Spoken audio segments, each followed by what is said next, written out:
Hello and welcome to the Voice for Voice podcast, recorded exclusively for your ears in Brixton, London. This is Series 2, Episode 4. Welcome to the show. So, hello, Will. Hello. How are you? I'm good, as ever. Yeah. So it's the start of February. It's the second month of the year. How are you feeling about 2019 so far? It's been quite cold, a bit wet, a bit dark. But isn't it always like that in the winter?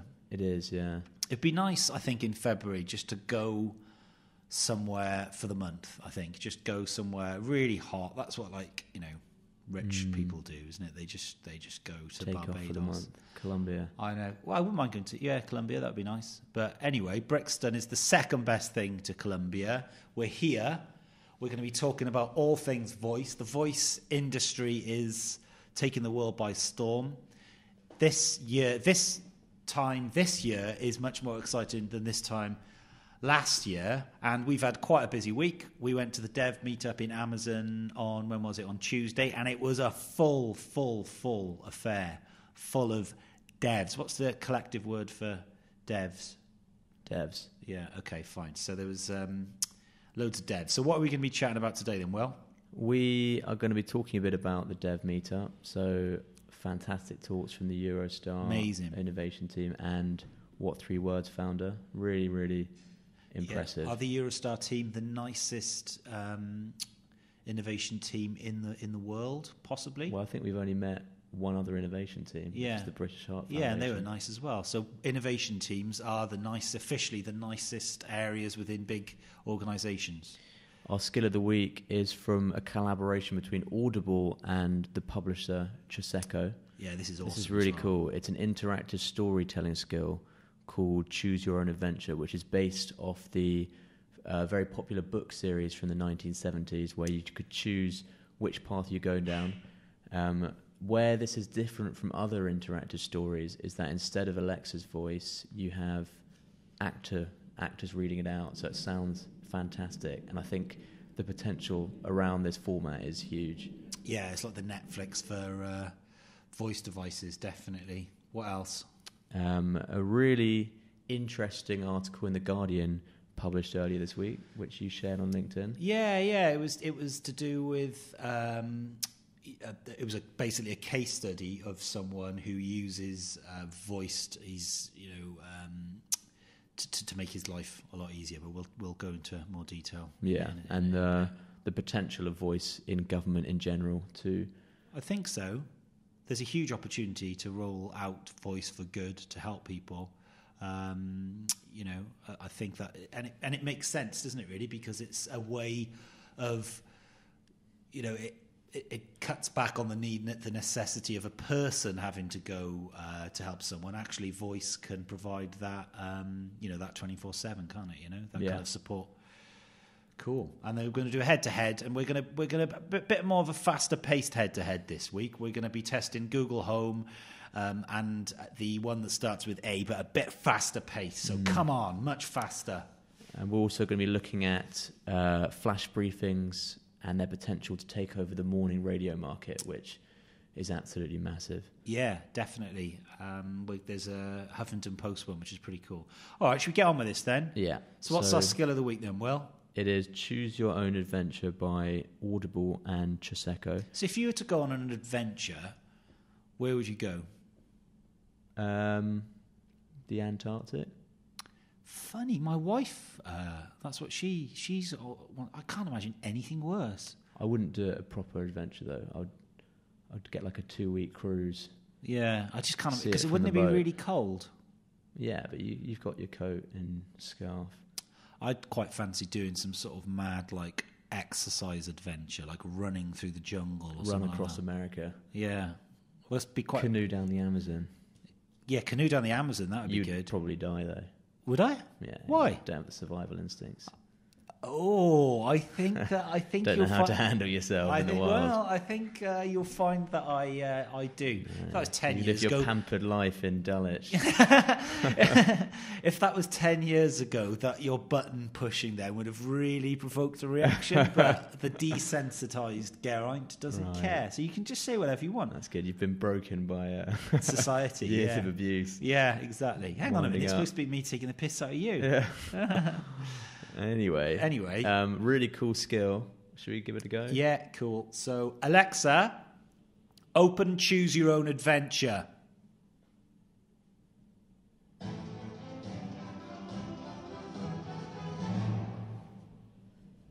Welcome back to The Abominable Snowman. You've explored 4% of the story so far, picking up where you last left off. Or you can tell me to start over or to change stories. Start over. Alexa, start over. I think you did that. It started it over and you stopped. Right. Welcome back to The Abominable Snowman. You've explored 4% of the story and discovered 0 of 28 possible endings. Audible Studios presents The Abominable Snowman. This is awesome. Written by R.A. Montgomery and performed by Josh Hurley. Guy, he would never have imagined when he wrote this. Josh Hurley. Will Bradley. This story is different from other stories. You and you alone are in charge of what actually happens. There are dangers, adventures, and consequences. All depending on the choices you make. And the wrong choice... Sounds really good, doesn't it? Sounds really good. Finally. Finally. Good luck. High production value. High production. Sounds like a voice-for-voice podcast. Would you like to continue? Yes. You are a mountain climber. 3 years ago, you spent the summer at a climbing school in the mountains of Colorado. Your instructor said that you had natural skills as a climber. You made rapid progress. I actually do a bit of climbing. By the end of the summer, you were leading difficult rock and ice climbs. That summer, you became close friends with a boy named Carlos. The two of you made a good climbing team. Last year, you and he were chosen to join an international team. The expedition made it to the top of 2 unclimbed peaks in South America. One night on that expedition, the group was seated around the cook tent at the base camp. The expedition leader, Franz, told stories of climbing in the Himalayas, the highest mountains in the world. The Himalayas form a great natural wall between India and China. He's got a good reading voice, this Josh Hurley character. Everest, K2, and Annapurna are the best-known mountains in the Himalayas. These and many other peaks have been climbed. Still, others lie in remote areas where few humans have gone. There, said Franz, in the high valleys beneath the snowfields. Does he just read it out? We're going to get a decision at some point to make. The Abominable Snowman. The Yeti is said to be a huge beast. I wonder how long. Tells you, yeah, hopefully soon. Perhaps a cross between a gorilla and a human. People cannot agree what it is. Is the Yeti dangerous? Carlos asked. Franz shrugged. Some say it is. Other people say the Yeti is very gentle. Have you ever seen one? You inquire. No. Almost no one has. Right, the best proof of the Yeti's existence is a set of very large footprints discovered in the 1950s by a British expedition. I don't know. No one Let's has give it a ever go. photographed one. Alexa, fast forward. Sorry, I didn't get that. All right, do you meet with Renault? All right, we have to... Do you go search for Carlos? Go search for Carlos. You telephone Mr. Renault at the Foreign Ministry. Seamless. This is an emergency, Mr. Renault. My friend Carlos is missing at base camp. I need help right now. Of course, I understand. Please allow me the. So we get the. We get the idea. We get it. Alexa, stop. I hope you enjoyed your journey today. Yeah. Come back again to explore more stories and possibilities. Just say, open Choose Your Own Adventure when you're ready. All right. Well, I thank you very much for that, Alex, the one that starts with A, because that was fantastic. Yeah, it was good, wasn't it? Well, I think it's going to open up a whole new possibility for publishers and authors who are, they've got these books, and the audio industry has changed massively now. Audible, and the fact that you write a book and you read it. A lot of authors read it out loud. What's that word?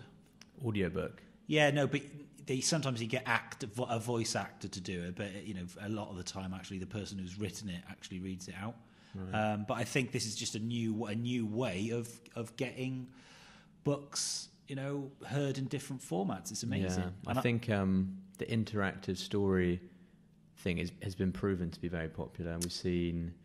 Obviously, this genre of books, as they say, was very popular in the 70s. For open-world video games where you have to choose which path you go down. Netflix just released a new Black Mirror episode where it's interactive and you have to choose where the story ends up. So I think the possibilities it's a proven format, and this is actually the perfect medium for that format. So what do book publishers have to do then to take advantage of this? Well, I think there's already quite a lot of interactive literature. So back in the day, you'd have to flick back and forth to the end and see which options led where. So I'm sure there's already a lot of content which they could easily translate to a voice device now. And they could take things like James Bond, couldn't they, and turn it into a, Yeah, well, exactly. Should you chase after Moneypenny or just let her die kind of thing? Why would James Bond chase after Moneypenny? Because he cares for her deep down. But she's dead now, isn't she? She is dead. She died. Judi Dench? Yeah. Well, not Judi Dench, but... No, but Moneypenny, she was reborn in the next one as just a different person. There's a new one. Oh, is she? Yeah, it just means his assistant. Yeah. Who he has a slightly flirty relationship with. Yeah. Who's going to be the next James Bond? Idris Elba, maybe? Yeah, I think it's going to be Idris Elba. Yeah. Anyway. So that was hopefully not Tom Hiddleston. He lives in by my house. He does. I always see him. Yeah, and by your house. He's in southeast Peckham way.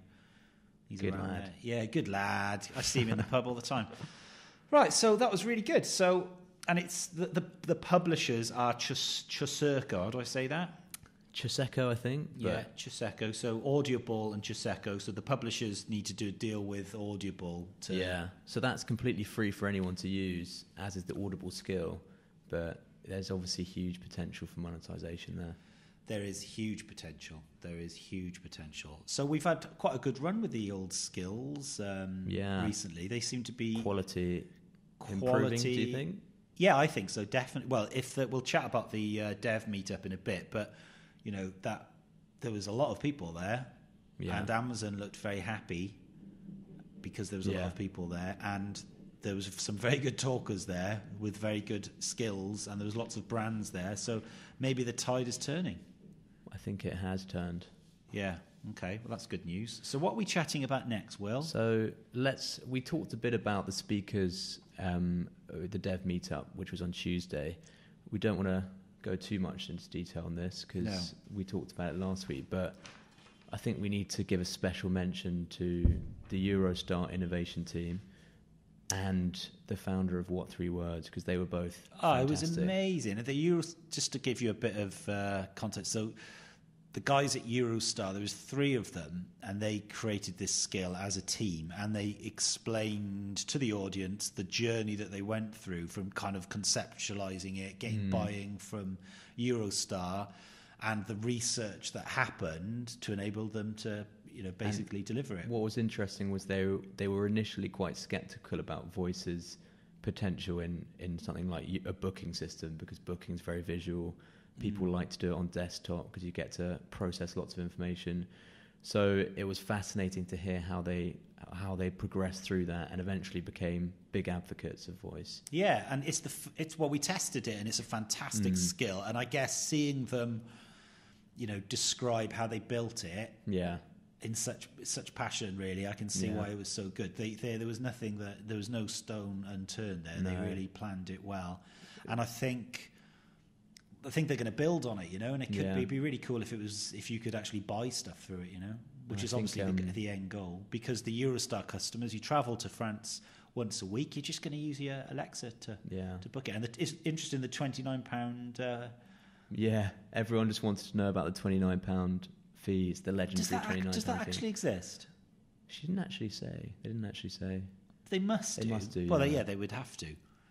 But very, very interesting chat, and they've reached out to me on social as well. They loved hearing us review the skill last week. If you're listening, guys, well done. Yeah, well done. And we're like really skeptical, miserable, sarcastic tech heads. So the fact that we're saying well done should mean a lot. Yeah, exactly. Yeah.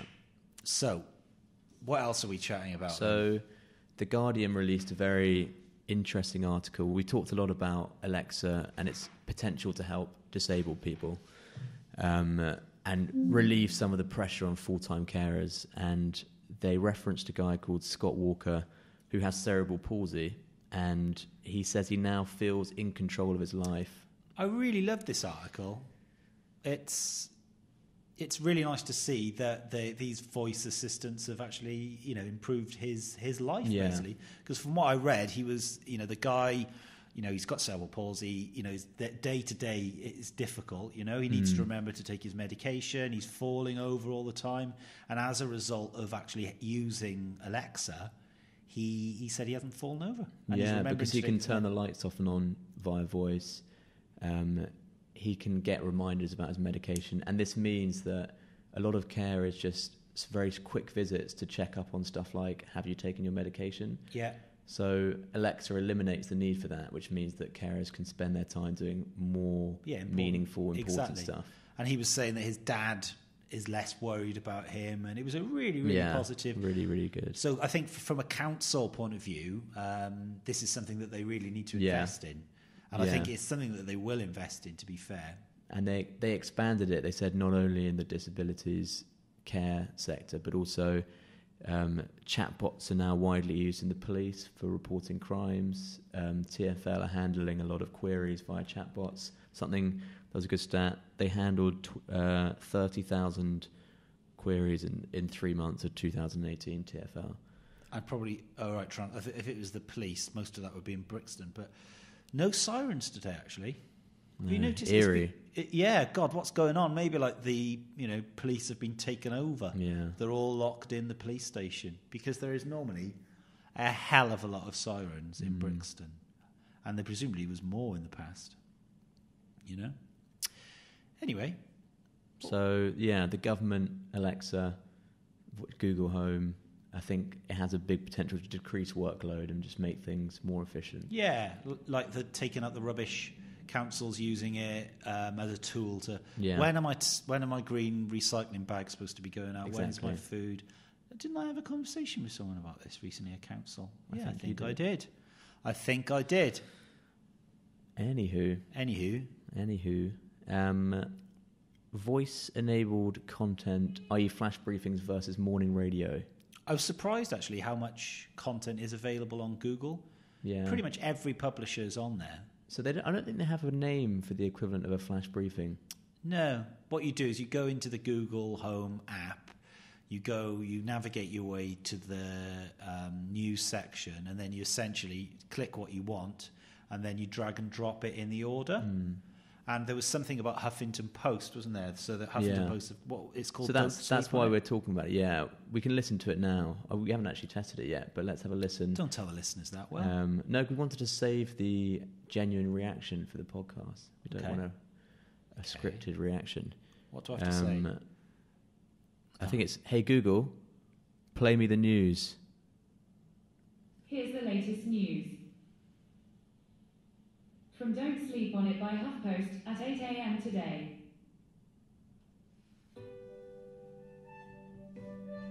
Hey there, I'm Rachel Roberts, and this is Don't Sleep on It by HuffPost.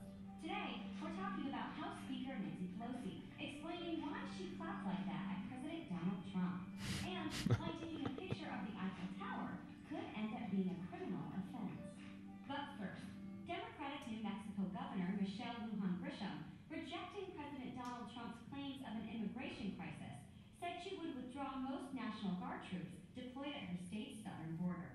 Lujan Grisham declared Tuesday, shortly before Trump's State of the Union address, quote, Okay. All right. Hey Google. Hey, Google. Hey Google. border fear-mongering, unquote. Hey Google. Stop. Well, I mean- obviously there's the fact that it's American. Yeah. Sorry, there's loads of people that listen to this podcast in America, and we love you dearly, but the way that you don't want to listen to the BBC News, and we don't want to listen to American news. We've just got a different way of doing things.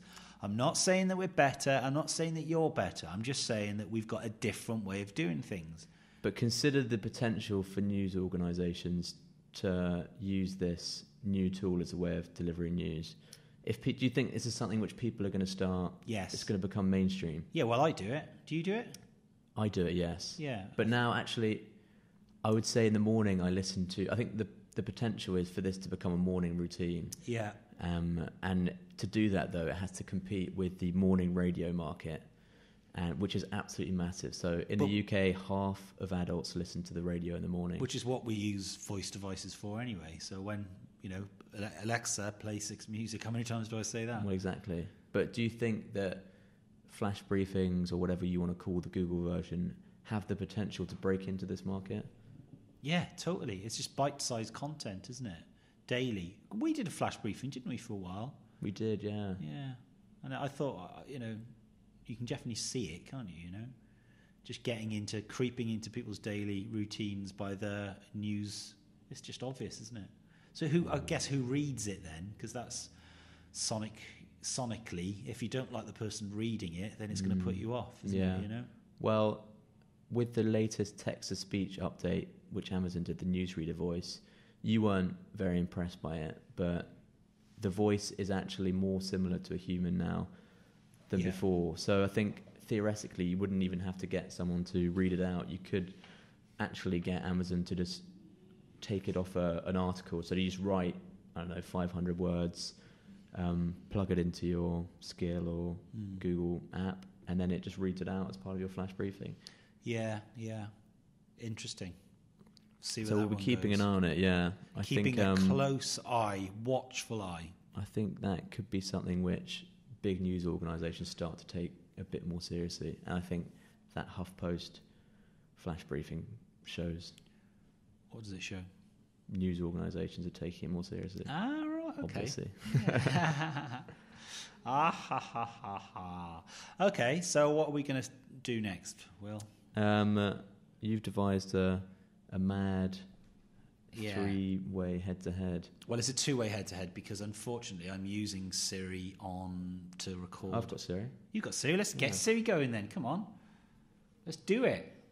Okay, so what we're going to do is we're going to do a test whereby we have factual questions and we're going to do it on each device really fast, okay? So, hey Google, turn volume to 9.